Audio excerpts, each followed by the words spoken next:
আমার নাম ইশরাত জাহান সাথী, সবাই সাথী নামেই ডাকে। 2009 সালে পারিবারিকভাবেই আমার বিয়ে হয়। তখন আমি অনার্সে ভর্তি হয়েছি মাত্র। বিয়ের পরে ভালোই ছিল সব। শ্বশুরবাড়ির সবাই খুব ভালোবাসতো আমাকে। আমার বর ছিল হাই স্কুলের ইংলিশ টিচার। আমাদের বাড়ি আর শ্বশুরবাড়ির দূরত্ব ছিল 10 কিলোর মতো।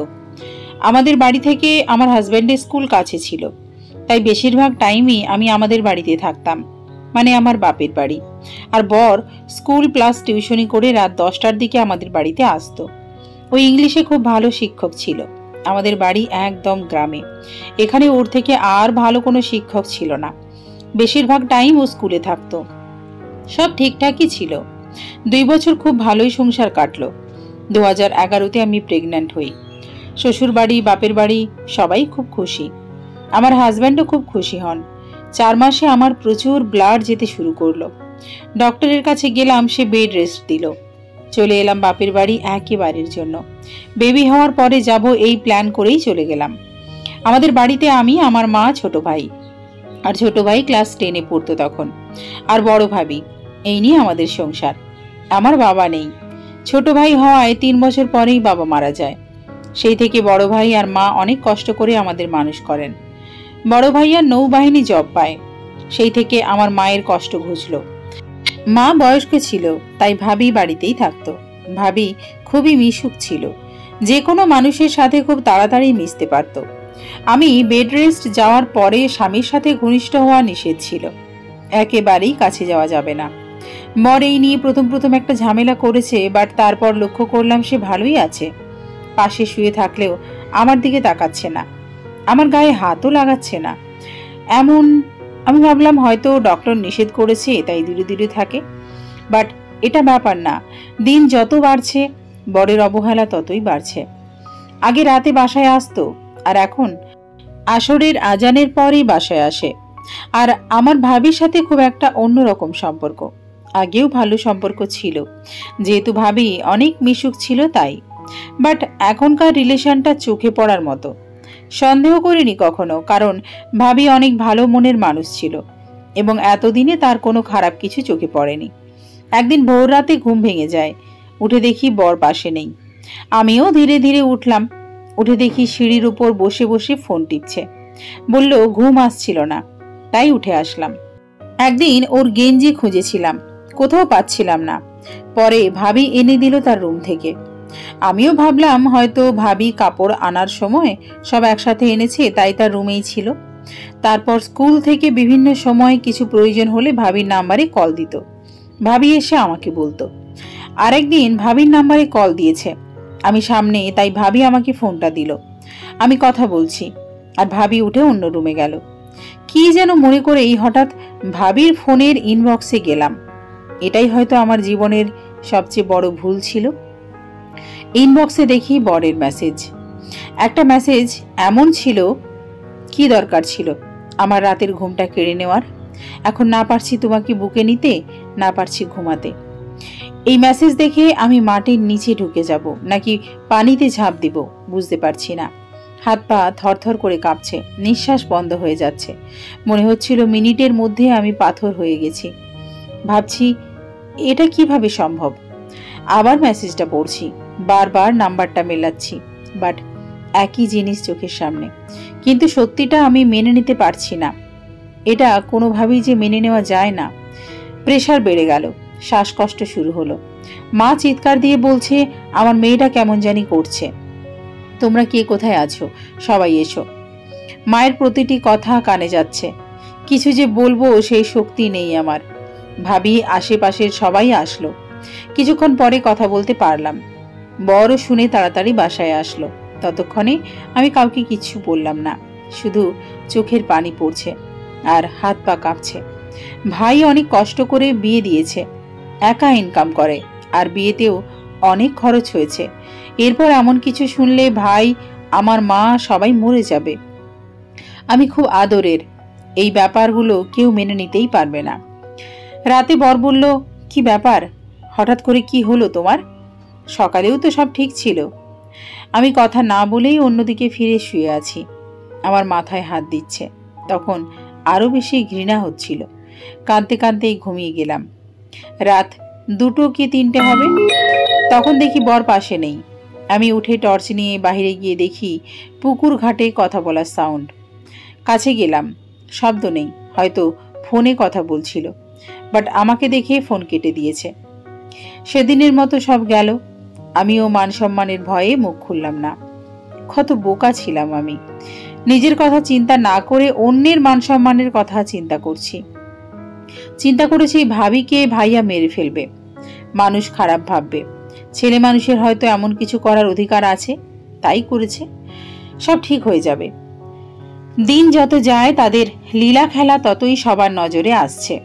বাট কেউ তেমন ভাবে মুখ ফুটে বলছে না। এর মাঝে ভাবি বাপের বাড়ি যাবে, তো মা বলছে আমার ছোট ভাই তাকে দিয়ে আসবে। বাট ভাবি কিছুতেই মানছে না, তিনি একাই যাবেন। আর আমাদের গ্রামের নিয়ম, বউয়েরা বাপের বাড়ি একা যায় না, শ্বশুর বাড়ি বা বাপের বাড়ি থেকে কেউ নিয়ে যায়। বরাবর ছোট ভাই নিয়ে যেত, বাট ওকে নিল না সাথে। এদিকে সারাদিন বরের কোনো খোঁজ নেই। ফোন দিলাম, বলে মিটিং আছে, রাত হবে বাসায় যেতে। আমার মন মানছে না। ঠিক বুঝতে পেরেছি ভাবির সাথেই আছেন তিনি। ছোট ভাইকে স্কুলে পাঠালাম সন্ধ্যার একটু আগে, যেহেতু স্কুল আমাদের বাড়ির কাছেই। ভাই এসে বলল, আপু আজ নাকি দুলাভাই স্কুলেই যায়নি, ছুটি নিয়েছে। মাথায় আকাশ ভেঙে পড়ল। প্রেগনেন্সির টাইমে এত পেইন আর নিতে পারছিলাম না। দিন দিন প্রেশার বাড়ছে, শ্বাসকষ্ট হচ্ছে। ভাবলাম আজ একটু ধরা দিতেই হবে। তারা হয়তো ভাবছেন তাদের লীলা খেলা কেউ জানে না। রাত 9টা, কারোর কোনো খবর নেই। বাড়ির পাশের এক প্রতিবেশী, আমাদের দুঃসম্পর্কের দুলাভাই হয়, তিনি বাড়িতে এসে বলছে আমার মায়ের কাছে, কাকিমা সাথে জামাইকে নিয়ে কি তোমার ছেলের বউ শহরে গেল নাকি? আমার মা বয়স্ক, গ্রামের সহজ সরল মানুষ। সে বলে, না না, তুমি যেন কাকে দেখেছ, বৌমা তো একা একাই বাড়িতে গেছে। আমার আর বোঝার বাকি রইল না। আমার ছোট ভাইটা আমাকে জড়িয়ে ধরে বলে, দিদি। ও আমাকে দিদি বলে ডাকে ছোট থেকেই। একটা কথা বলবো? আমি বললাম, বল। বললে বকা দিবি না তো? আমি বললাম, কিছুই করব না, তুই বল। ভাই বলল, দুলাভাই আর ভাবি যেন কেমন করে, আমার ভাল লাগে না। দুলাভাই শুধু ভাবির দিকে তাকিয়ে থাকে, আরো অনেক কিছু। কষ্টে আমার বুকটা ফেটে যাচ্ছে। তার মানে আমার ভাইটাও বুঝতে পেরেছে তাদের আচার আচরণ।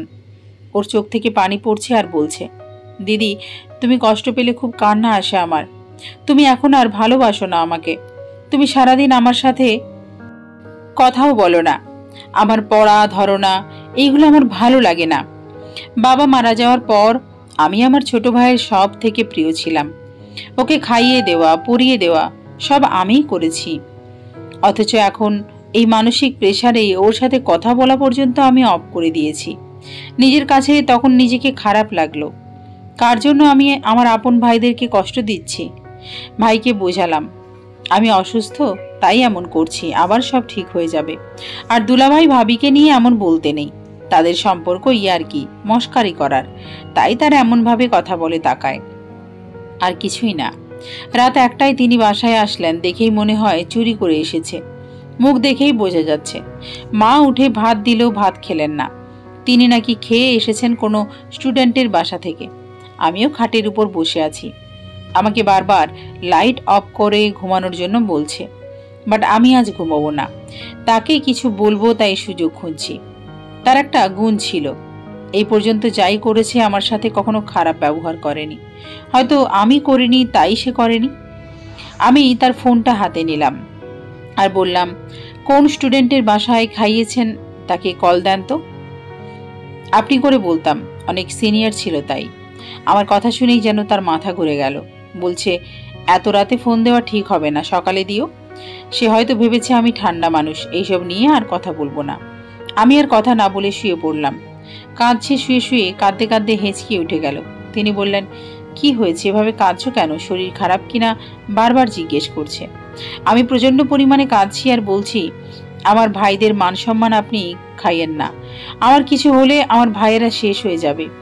সে তো অবাক, বারবার জিজ্ঞেস করছে, কি হয়েছে বলো, খুলে বলো আমাকে। তখন বললাম, আমি শুধু একটা কথা বলতে চাই, আপনার মনে যদি কিছু থেকে থাকে সেটা ধুয়ে মুছে পরিষ্কার করুন। আল্লাহ এতটা সহ্য করবে না। এতিমের উপর অত্যাচার আল্লাহ মেনে নেবে না। আপনার পায়ে পড়ি, আপনি আমার পরিবারের শান্তি কেড়ে নিয়েন না। এভাবে কাঁদছি আর বলেই যাচ্ছি। কি বলবো, কিভাবে সব বলবো তখন বুঝে উঠতে পারিনি। পরের দিন সকালে শাশুড়ি ভাসুরের ছেলেমেয়েরা আমাকে দেখতে আসলো। অনেক কিছু নিয়ে আসলো। তারা সবাই আমাকে খুব ভালোবাসতো। বড় খুবই ভালো ব্যবহার করছে। বিকালে সবাই বসে আছি, এর মাঝে ভাবি বারবার ওর ফোনে কল দিচ্ছে। আমি হাত থেকে ফোনটা নিয়ে রিসিভ করে রেখে দিলাম। ভাবি ভাইয়া ভাইয়া করেই যাচ্ছে। অনেকক্ষণ পরে আমি হ্যালো বললাম, উনি কেটে দিল। বর আর সেদিন বাহিরেও যায়নি, আর কথাও হয়তো বলেনি। ভাবি রাত 9টার দিকে আবারও কল দিল, উনি রিসিভ করলো না। আমি শাশুড়িকে বললাম, আপনার সাথে আমি বাড়িতে চলে যাব, ওইখানেই ডেলিভারি করাবো। শাশুড়ি তো খুশি, কিন্তু আমার মা তো কিছুতেই যেতে দেবে না এই অবস্থায়। বর হয়তো বুঝতে পেরেছে আমি তার কুকীর্তি বুঝতে পেরেছি, তাই সে সেদিন রাত থেকেই স্বাভাবিক আচরণ করছে, বাহিরে থাকে না, সকাল সকাল বাসায় চলে আসে। আমাকেও অনেক কেয়ার করে। হয়তো আমি তাকে বোঝাতে সক্ষম হয়েছিলাম। আমিও ভেবেছিলাম সবার মান সম্মান ঠিক রেখে এর একটা ফয়সালা হোক। ঠিক তাই হয়েছে, এটাই আমি ভেবেছি। 10 দিনের মতো ভালোই কাটলো। এর মাঝে ভাবি আমার ফোনে কল দিয়ে বলছে ছোট ভাইকে পাঠানোর জন্য। খুব রাগী কণ্ঠে কথা বলছে। আমিও বললাম, একা যখন যেতে পেরেছেন একাই আসেন, আবার ওর কানে যেতে হবে? ও মা! সকাল হতে না হতেই উনি হাজির। রাগী রাগী মুডে আমার বরের দিকে তাকাচ্ছে। বুঝতে পারলাম এতদিন হয়তো কথা বলেনি, তাই রাগ দেখাচ্ছে। বর ভাবিকে পাত্তা দিচ্ছে না এবার। এখন আর চোখাচোখিও করছে না। স্কুল থেকে এসেই আমার রুমে ঢুকছে আর বের হয় না। এদিকে ভাবি তো জ্বলে পুড়ে একাকার। একদিন বিকেলে আমরা শুয়ে আছি, ভাবিও আসলো। এসে বলছে, সাথী কিছু ভাল লাগছে না, হয়তো বেশি দিন বাঁচবো না। আমি শুনে হেসে দিলাম। বললাম, আপনার শরীরে তো কিছু হয়নি, আপনার মনের রোগ হয়েছে। ভাইয়াকে আসতে বলেন। ও মা! উনি বলে তোমার ভাইয়া কি সব অসুখ সারাতে পারবে? আমি যেন কিছু বুঝেও না বুঝে আছি। বর ওনার কথা শুনছেই না, তিনি এক মনে ফোন টিপেই যাচ্ছে। এইভাবে বেশ কিছুদিন ভালোই চলতে লাগলো। আমি প্রতি মাসে ডক্টর চেকআপে যেতাম। আমার ছোট ভাই নিয়ে যেত। আর শহরে হসপিটালের কাছে আমার ছোট ননদের বাড়ি, তাই ওই ছোট আপুর সাথে থেকে ডক্টর দেখিয়ে দিত। আমাদের বাড়ি একদম গ্রামে, শহরে যেতে প্রায় 3 ঘন্টার মতো লাগতো। সেদিন ডক্টরের অনেকগুলো ওটি ছিল, সবগুলো সিরিয়াস রোগী। আমাকে দেখতে দেখতে রাত 9টা বেজে যায়, তাই ননদ বলল, আজ আমার বাসায় থেকে যাও, কাল বাড়িতে যাবে। আর এত রাতে গাড়িও পাবে না। আমার মন সায় দিচ্ছিল না, কেন জানি ছটপট করছিল বাড়িতে যাওয়ার জন্য। কিন্তু কোনো উপায় তো নেই, তাই থেকেই গেলাম। সারা রাত এক ফোঁটাও ঘুম হলো না। ভোর রাতে বড় ভাইয়া কল দিচ্ছে। ফোনের রিং শুনেই কেমন যেন কলিজার পানি শুকিয়ে গেল। কেন জানি মনে হচ্ছে বিপদের সংকেত। ভাইয়া খুব নরম নরম কথা বলছে। বলল, তুই সকাল সকাল বাসায় যা, আমিও আজ বাড়িতে যেতে পারি। আমি বারবার বললাম, ভাইয়া বাড়িতে সমস্যা কোনো? আমাকে বলেন তাহলে। ভাইয়া আর কিছুই বলল না। আমি অসুস্থ হয়তো কিছু ধরা দেয়নি। আমরা ছোট 2 ভাই বোন ছিলাম বড় ভাইয়ের একটা অংশ। নিজের হাজার কষ্ট করেও আমাদের কখনো কষ্টে রাখেনি। বরকে কল দিলাম, সে রিসিভ করেই বলছে, তুমি আমাদের বাড়ি আসো, এখন থেকে আমরা আমাদের বাড়িতেই থাকবো। আমার বুঝতে বাকি রইল না যে বাড়িতে কোনো অঘটন ঘটেছে। সকাল সকালই চলে আসলাম। বর স্কুলে, বাড়ির সবকিছুই স্বাভাবিক। ভাই পরের দিন বাড়িতে আসলো। ভাবির সাথে কথা বলছে না, মনও ভালো নেই, মন মরা হয়েই আছে। আমি বারবার জানতে চাইলাম, কিছুই বলে না। পরে পাশের বাড়ির সেই দুলাভাই এসে ভাইকে ডেকে নিয়ে গেল। পাশের বাড়ি বলতে আমাদের বাড়ি আর দুলাভাইয়ের বাড়ির মাঝখানে একটা পুকুর। রাতে ভাই আর ভাবি তুমুল ঝগড়া, কেউ কারোর সাথে থাকবে না, ইত্যাদি ইত্যাদি। মা ভাইকে চড় মারলো, বকাবকি করে থামলো। ভাবি তো চিল্লাপাল্লা করে এলাকার মানুষ একাকার করে ফেলেছে। আমি এর মাঝে কিছুই জানি না, কিছুই বুঝতে পারছি না। কি কাহিনী? মা ও দুলাভাইয়ের কাছে জানতে চাইছে কি হয়েছে। কি বলছো তুমি? আমার ছেলে কেন এমন করে? দুলাভাইয়ের কথা শুনে তো আমি শকড। সে নাকি পরশু রাতে ভাবিকে আর আমার বরকে হাতে নাতে ধরেছে পুকুর ঘাট থেকে। পুকুরে সিঁড়ি বাঁধানো ছিল, সেখানে সবাই বসতো আর রাতে ওইখানে বসেই বর কথা বলতো। পরে নাকি ভাবি ওই দুলাভাইয়ের পায়ে ধরেছে, কাউকে না বলার জন্য। দুলাভাই তখনই আমার ভাইকে এসব ফোন করে বলে দেয়। এগুলো শুনে আমি চুপচাপ বসে পড়ি। সবাই আমাকে দেখছে, আমাকে নিয়ে ভয় পাচ্ছে আমার যদি কিছু হয়। কিন্তু এই কুকর্ম তো সবার আগে আমার চোখেই পড়ে। গ্রামের সবাই আমাকে খুব ভালোবাসতো, খুব নরম ছিলাম আর মিশুক ছিলাম আমি। দুলাভাইয়ের বউ ওই আপুর বেবি হওয়ার আগে আমি ওনার সব কাজ করে দিতাম। সেই থেকে ওনারা আমাকে বোনের মতোই দেখতো। দুলাভাই আরো বলে, সেদিন শহরের একটা হোটেল থেকে বের হতে দেখেছে ওদের দুজনকে। সবাই সবকিছু জানার পরে সিদ্ধান্ত হলো ভাবির পরিবার আর আমার শ্বশুরবাড়ির পরিবার সবাই এক জায়গায় বসবে। সবাইকে ডাকা হলো, সবাই বসলো। তাতে সিদ্ধান্ত হলো আমি যতদিন বাপের বাড়িতে থাকবো ততদিন ভাবি তার বাপের বাড়িতে থাকবে। ভাবিকে তার মা বাবা নিয়ে গেল এবং আমার কাছে ক্ষমা চাইল। আর একটা কথা, ভাইয়া সবার সামনে বারবার বলছিল সে ভাবিকে ডিভোর্স দেবে, যত টাকা কাবিন ছিল তাই দিয়ে। কিন্তু তার মা বাবা হাতে পায়ে ধরে আরেকটা সুযোগ চাচ্ছিল। বড় আমার কাছে অনেক কান্নাকাটি করে, পায়ে ধরে ক্ষমা চাইল, জীবনে আর কোনোদিন এমন হবে না। আগের মতো সবকিছু ঠিক হলেও মন থেকে কোনো কিছুই মেনে নিতে পারছিলাম না। তারপরেও কিছু করার ছিল না, যেহেতু আমি গ্রামের মধ্যবিত্ত পরিবারের মেয়ে আর বাবা নেই। আমাদের পজিশনের মেয়েদের অনেক কিছু মেনে নিয়ে বেঁচে থাকতে হয়। আমাদের পরিবার থেকে, পারিপার্শ্বিক পরিবেশ থেকে শেখানো হয় ছেলেরা অনেক কিছু করতে পারে, তারা ইচ্ছে করলেই বউ বাচ্চা রেখে অন্য মেয়েদের সাথে ফিজিক্যাল রিলেশনে যেতে পারে। আর এই সব কিছু মেনে নিয়েই আমাদের মতো পরিবারের মেয়েদের সংসার নামক জেলখানায় বন্দি থাকতে হয়। হ্যাঁ, এটাই নিয়ম। আমিও তার ব্যতিক্রম নয়, তাই আমাকেও তার সব কিছু মেনে নিয়ে সংসার করতে হয়েছিল। অনেক বাধা বিপত্তি পেরিয়ে আমার প্রেগনেন্সি টাইম 9 মাসে পা দিল। হঠাৎ একদিন প্রচুর হাত পা ফুলে গেল আর আমি খুব মোটা হয়ে গিয়েছিলাম। 23 বা 25 কেজি ওয়েট বেড়ে গিয়েছিল। 9 মাস 18 দিন হাত পা মুখে ফুলে ডাবল হয়ে যায়। প্রেশার বেড়ে শ্বাসকষ্ট শুরু হয়। তখন সবাই মিলে হসপিটালে নেয়। ডক্টর সব চেক আপ করে সিজারের কথা বলে। অতিরিক্ত প্রেশার বাড়ায় সিজার করতেও পারছিল না। 2 দিন হসপিটালে থাকার পরে অবশেষে 3 দিনের দিন আমার সিজার হয়। সেদিন ছিল আমার লাইফের সব থেকে খুশির দিন। শুক্রবার ছিল সেদিন, তাই ভাবছিলাম তখন হাজব্যান্ড পাশেই থাকবে, কিন্তু সারাদিনে তাকে দেখতে পাইনি। সিজার হয় বিকেল 3টার দিকে। রাতে আমাকে বেড়ে দেওয়া হয়। কন্যা সন্তানের মা হলাম। মেয়ের মুখ দেখে সব কষ্ট ভুলে যাই এত মাস ধরে এত কষ্ট করেছি সেই দিনগুলো। মনে হচ্ছে সুখের দিন ধরা দিয়েছে। হসপিটালে আসার পরে প্রথম দিন বর ছিল, তারপর আর তার মুখ দেখা সৌভাগ্য হয়নি। তার বাড়ির সবাই ছিল, শুধু তার অভাবটা থেকেই গেছিল বুকের একপাশে। মা বাবা হওয়া যে এত সহজ নয় সেটা তাকে বোঝানোর জন্য আমি আগে থেকেই বলেছি আমার ডেলিভারি টাইমে আমি সবসময় তাকে পাশে চাই। সেও কথা দিয়েছিল পাশে থাকবে, বাট সে তার কথা রাখতে পারেনি। অনেক রাত হয়ে যায়, দরজা খোলার আওয়াজ পেলে ঘুরে তাকাই। এই বুঝি সে আসলো, এই বুঝি আমার মেয়েকে এসে কোলে নিয়ে আদর করলো। না, আমার ধারণা শুধু ভুল। রাত প্রায় 12টা। সঠিক না, কারণ তখন ফোন ছিল না আমার কাছে টাইম দেখার জন্য। মায়ের ফোনে কল আসলো। বড় ভাইয়া ফোন দিয়েছে। মা কথা বলতে বলতে বাইরে যায়, আর রুমে আসে না। মাকে ডাকার জন্য শাশুড়ি যায়, সেও আর আসে না। কি আজব, যে যায় সে একবার, যে যায় ফিরে আসে না। প্রায় 30 মিনিট পরে তারা আসে। দুজনের চোখেই পানি। মহিলা মানুষ তো কিছু একটা লুকোতে চাচ্ছে, কিন্তু লুকোতে পারছে না। মা বলে, তোর ভাইয়া রওনা দিয়েছে, সকালের ভেতরেই চলে আসবে। সকালবেলা ভাইয়া আসে, ছোট ভাই আসে। মেয়েকে খুব আদর করে। মেয়েকে কোলে নিয়ে বড় ভাই কেঁদে দেয়, জোরে জোরে কাঁদছে আর বলছে, আমার ছোট মা এটা। আমি বেঁচে থাকতে আমার ছোট মাকে কোনোদিন কষ্ট পেতে দেব না। আমার হাত ধরে বলে, তোকে সুখ দিতে পারিনি, তার জন্য আমাকে ক্ষমা করিস, মাফ করিস বোন। ভাইয়ের কান্না দেখে সবাই কাঁদে, আমিও কাঁদি। বারবার বলি, কি হয়েছে ভাইয়া আমাকে বলেন। আপনি আমাদের জন্য যা করেছেন তা কোনো ভাই করতে পারবে না। এভাবে সারাদিন যায়। আমি শুধু একজনকে খুঁজি, তার জন্য ছটফট করি, তবুও তাকে দেখতে পাচ্ছি না। তখন মাকে বলি, মা আপনার জামাই আসলো না কেন? তাকে ফোন দিয়ে আসতে বলেন। শাশুড়ি বলে, মেয়ে হয়েছে সেই জন্য মনে হয় রাগ করেছে, বাসায় গেলে মেয়ের মুখ দেখলে সব ঠিক হয়ে যাবে। আমি বলি, আমার মেয়ে হবে তা তো আগেই জানতো, তখন তো খুশি ছিল। আমার ভাই চিৎকার করে ওঠে, বলে, আর একবার তুই ওই জানোয়ারের নাম মুখে নিবি না, তোকে আর ওই জানোয়ারের কাছে দেব না। শাশুড়িকে বলে, আপনি চলে যান, আপনার বাড়ি থেকে যেন আর কেউ না আসে। আমার বোন আর আপনাদের বাড়ি যাবে না, কোনো সম্পর্ক নেই আর আপনাদের সাথে। আমি অবাক হয়ে যাই, কি আশ্চর্য, ভাইয়া হঠাৎ রিয়াক্ট কেন করছে? ভাইয়া তো এমন ব্যবহার কারোর সাথে করে না, এখন কেন এমন করছে? অবশেষে 2 দিন পরে আমি আমার মেয়ে বাবার খবর পাই। আবার আমার ডেলিভারির দিন থেকে আমার বর আর ভাবিকে খুঁজে পাওয়া যাচ্ছে না। তার মানে সবাই বুঝতে পেরেছেন, হ্যাঁ, আমাকে মৃত্যুর পথে ঠেলে দিয়ে তারা নতুন জীবনের উদ্দেশ্যে যাত্রা শুরু করেছেন।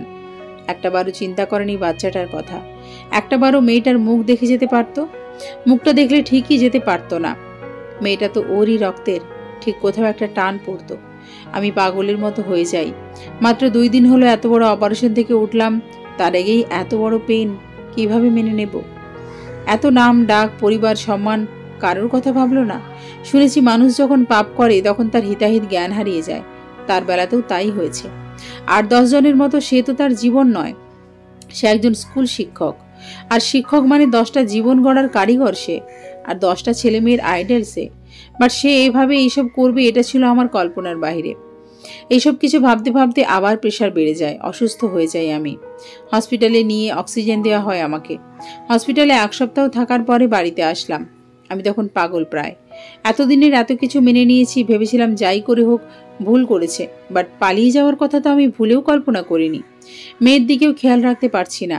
দিনরাত কেঁদে কেঁদে শেষ হয়ে যাচ্ছিলাম। কত রাত যে না ঘুমিয়ে কাটিয়েছি তা আমি আর আল্লাহ জানে। সারাদিন ফোন দিতাম, সবাইকে কেঁদে কেঁদে বলতাম যা করেছে আমি সব ভুলে যাব। তবু তাকে ছাড়া আমার জীবনের মূল্য নেই। তাকে এনে দাও তোমরা। দিনের ভেতর 1000 বার তার নাম্বারে ট্রাই করতাম, নাম্বার অফ। না খেয়ে না ঘুমিয়ে আমি এমন হয়েছিলাম যে তখন সবাই বলতো এই মেয়ে পাগল হয়ে যাবে। আগে পড়ে যা হয়েছে কখনো এমন ভেঙে পড়েনি, কিন্তু এইবার কি যে হয়েছে আমি নিজেও জানি না। প্রায় 20 দিন পর একদিন হঠাৎ তার মায়ের কাছে কল দিয়েছে। তার মা নাকি খুব গালি দিয়েছে। আমার কথা নাকি জিজ্ঞেস করেছে। শাশুড়ি বলেছে মেয়েটা মরে যাবে, খায় না, ঘুমায় না, বাচ্চা ফেলে রাখে, পাগল পাগল করে, সারাদিন কান্না করে, এইসব। তখন মাগরিবের টাইম। আমার ফোনেও কল আসে।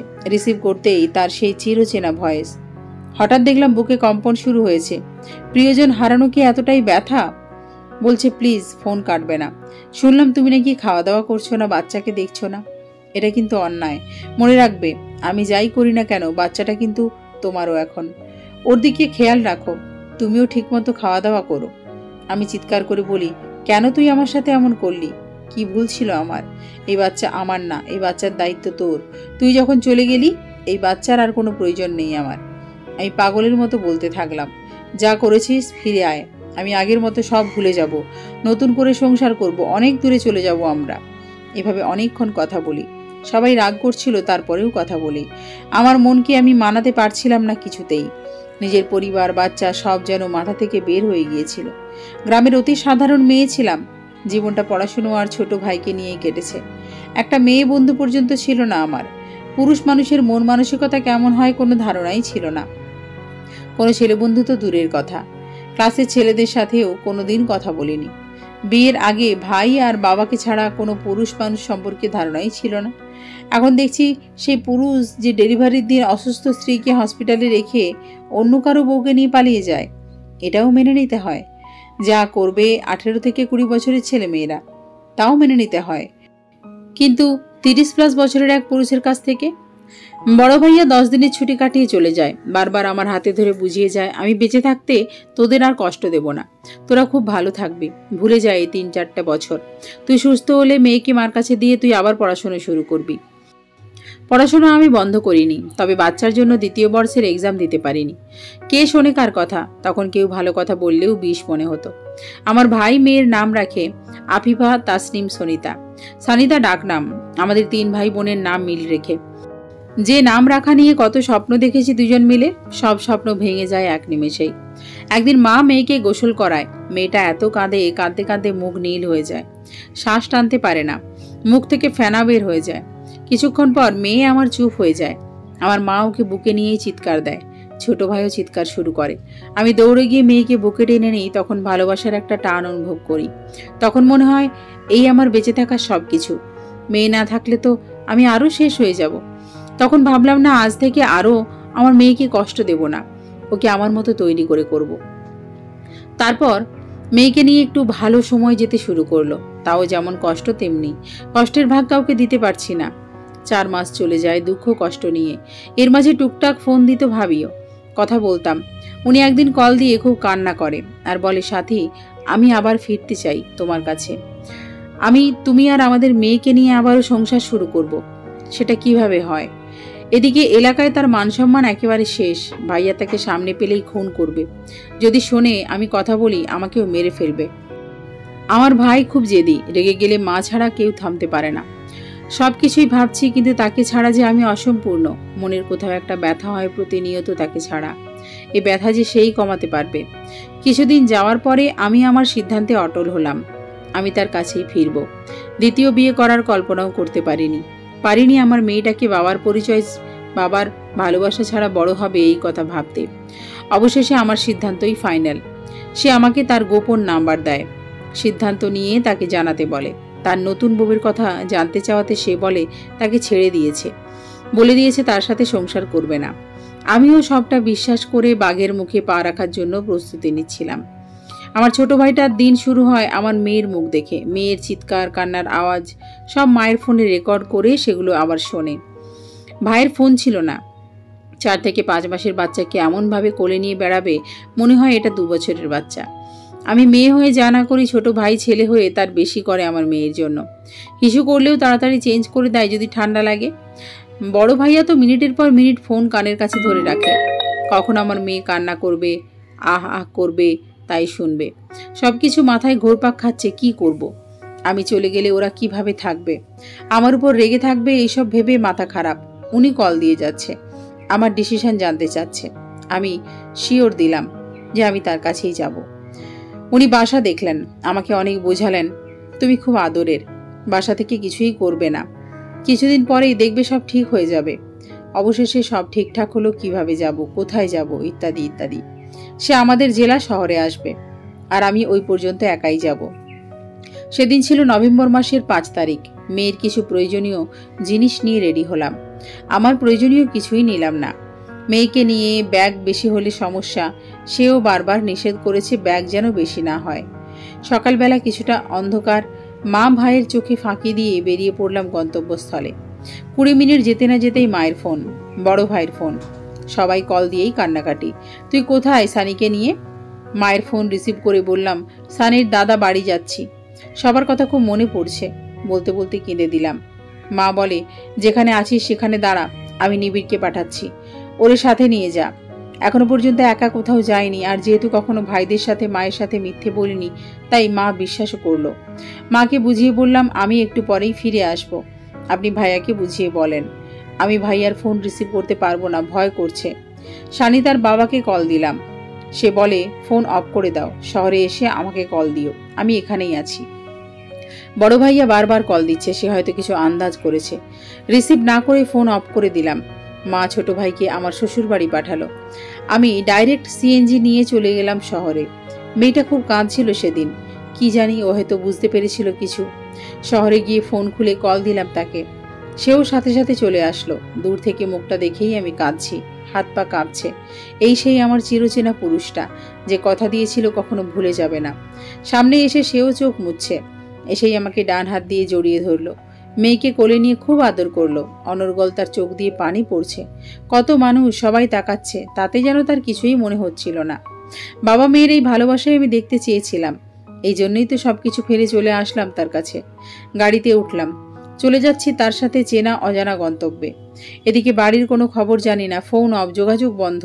রাত 3টার দিকে ঢাকায় পৌঁছাই তার রাখা বাসায়। এর মাঝে তার ফোনে প্রচুর ফোন আসতে থাকে, রিসিভ করে না, নাম্বার দেখেই সাইলেন্স করে দেয়। বাসায় পৌঁছেই আমার পায়ের উপর ঝাঁপিয়ে পড়ে, বারবার ক্ষমা চায়, খুব কান্না করে পা ধরে। এটা সে ভালোই পারত। ঢাকায় যাওয়ার পরে সে এক অন্যরকম জীবন। ছোট্ট একটা রুম, 5 পরিবারের একটা বাথরুম, সিরিয়াল দিয়ে রান্না করতে হয়। আমি যেহেতু এইভাবে অভ্যস্ত ছিলাম না, তাই খুব কষ্ট লেগেছিল গুছিয়ে নিতে। সব মোটামুটি ভালোই চলছিল, এর মধ্যে বাড়িতে কারোর সাথে যোগাযোগ করিনি। আগেও বলেছি তার সাথে আমার সম্পর্ক ছিল শ্রদ্ধা সম্মানের, মানে এত কিছু করার পরেও আমি তাকে কোনোদিন একটা গালি পর্যন্ত দিইনি। সেও যাই করেছে না কেন, সামনাসামনি কখনো বাজে বিহেভ করেনি, কোনোদিন তুই পর্যন্ত বলেনি। যা বলেছি কেবল আমিই বলেছিলাম। মেয়েকে নিয়ে সংসার সামলাতে এক প্রকার হিমশিম খেতে হতো। সে মেয়েকে রাখতো, হেল্প হ্যান্ড হিসেবেও কাজ করত।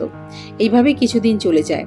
সে টেক্সটাইলে জব করত তখন, নারায়ণগঞ্জ, মেবি জায়গার নাম চাষারা ছিল। তার ফোনে ফোন আসতো, সে বাইরে গিয়ে কথা বলতো, আমি কখনো খেয়াল করতাম না। সবকিছু তো ঠিকঠাকই ছিল। প্রায় 13 থেকে 15 দিন পরে একদিন রাতে সে আর বাসায় ফিরছে না। ফোন দিচ্ছি, ফোন অফ। টেনশনে আমার অবস্থা খারাপ। মেয়েকে নিয়ে কিভাবে একা থাকবো সেই ভয়। অচেনা জায়গা, অচেনা মানুষজন, সেই বা কোথায় গেল। আমার মনে খুব ভয়, বিড়াল দেখেও ভয় পাই। তাই লাইট জ্বালিয়ে মেয়েকে নিয়ে বসে আছি।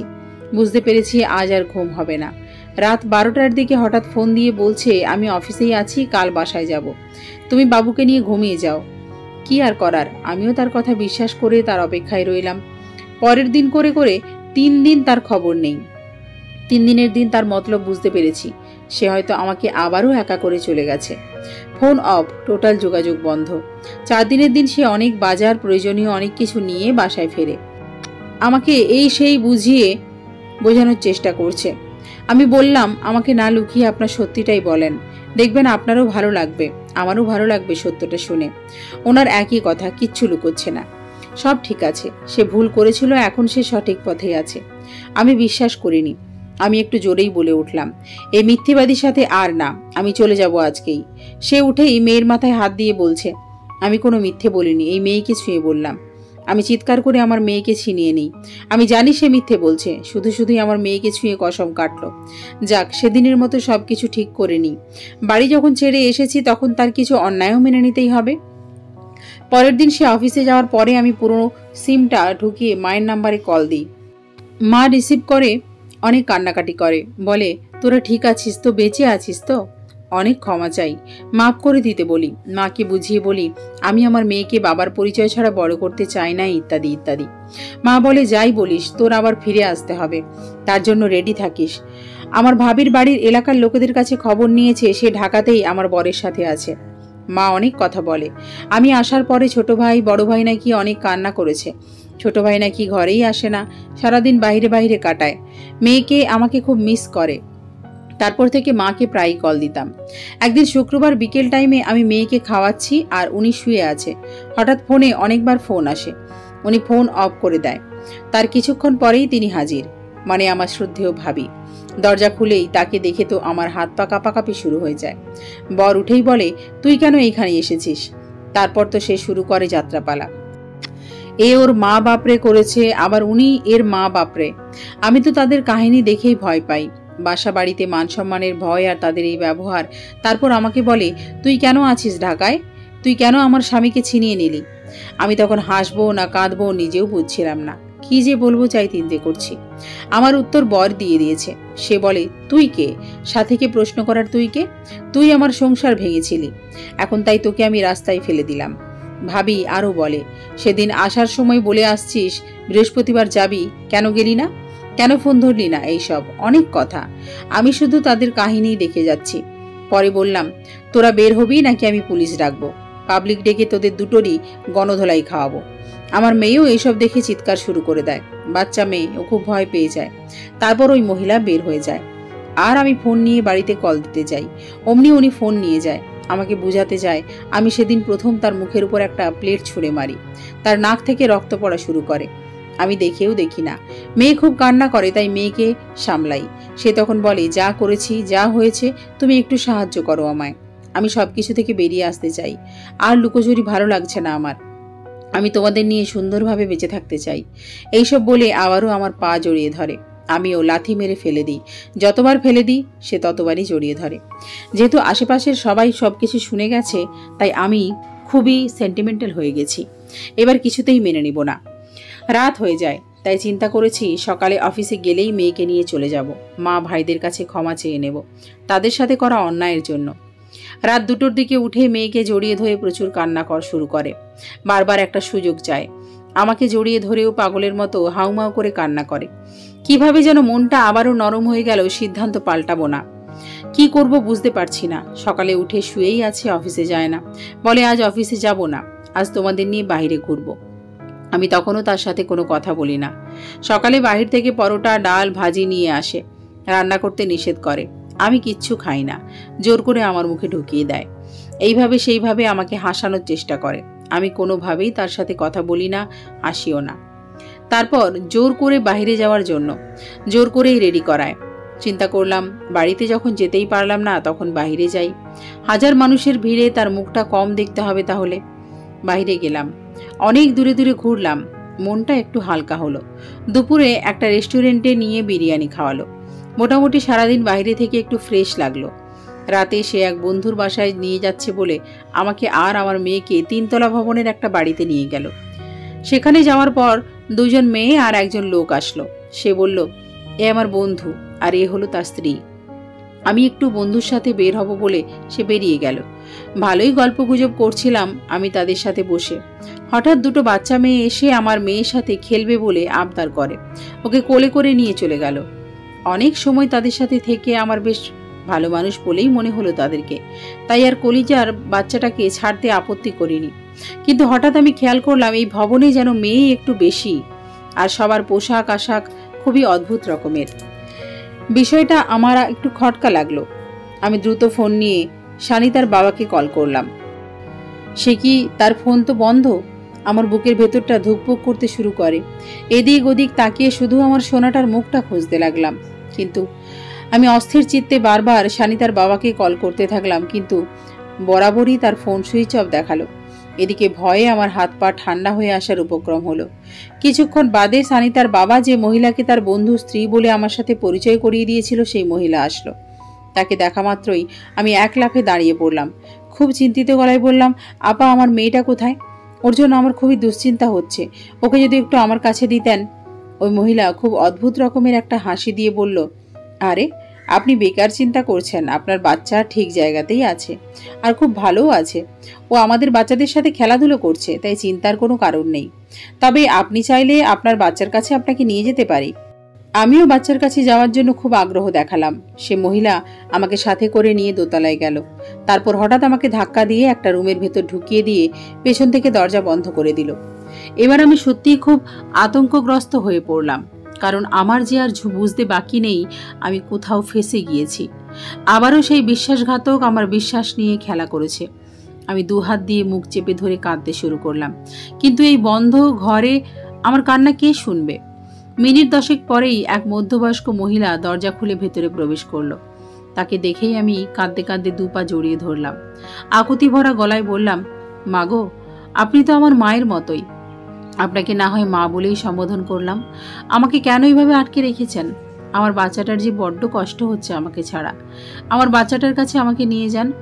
ও যে একটা দুধের শিশু, সেটা কি আপনারা বুঝতে পারছেন না? আমাকে কেন বন্দি করে রেখেছেন? সেই মধ্যবয়স্ক মহিলা আমাকে জোরে একটা ধাক্কা দিয়ে সরিয়ে দিয়ে বলল, তুমি জানো না তোমাকে 2 লাখ টাকার বিনিময়ে এখানে বিক্রি করা হয়েছে? আর বিক্রি করা হয়েছে মানে কি সেটা তো আর তোমার আর আমার বোঝাতে হবে না। তাই এসব ন্যাকামি না করে তৈরি হয়ে যাও। সেই মহিলা আমার মুখের উপর আধা ছেঁড়া কিছু পোশাক ছুঁড়ে মেরে ঘর থেকে বেরিয়ে চলে গেল। আমি পাগলের মতো কাঁদতে লাগলাম সন্তানের বিহনে। হঠাৎ আমার মাথায় একটা বুদ্ধি আসলো। এটাকে ঠিক উপস্থিত বুদ্ধি বলা যেতে পারে। ভয়, চিন্তা কিংবা আতঙ্কে আমি তো ভুলেই গিয়েছিলাম আমার সাথে যে আমার ফোনটা এখনো আছে, কিন্তু এটাও যে ওরা যে কোনো মুহূর্তে ছোঁ মেরে নিয়ে যেতে পারে। আমি ফোনটা হাতে নিয়ে সব ভয় ভীতি ভুলে গিয়ে দ্রুত ভাইয়ার নাম্বারে কল দিলাম। একবার রিং বাজতেই ওপাশ থেকে ভাইয়া কল রিসিভ করলেন, যেন ভাই আমার কলের জন্যই অপেক্ষা করছিলেন। আমি কাঁদতে কাঁদতে ভাইয়াকে সমস্ত ঘটনা খুলে বললাম। এই মুহূর্তের কঠিন অবস্থা সম্পর্কেও পরিষ্কারভাবে বললাম। সেই সাথে আকুতি মিনতি করে ক্ষমাও চাইলাম। যত বড় অন্যায় করি না কেন, আমি যে ভাইয়ার বড় আদরের বোন। আমার জীবনের এই কঠিন পরিস্থিতির কথা শুনে ভাইয়া কান্নায় ভেঙে পড়লেন, কিন্তু সাহস হারাতে বারণ করলেন। ভাইয়া আমাকে বারবার একটা কথাই বললেন, আমি যেন আমার ফোনটা কিছুতেই হাতছাড়া না করি। যেভাবেই হোক ফোনটা যেন ওদের নাগালের বাইরে রাখি, আর ফোনটা যেন অন করে রাখি। আমিও ভাইয়ের কথা মতোই কাজ করলাম।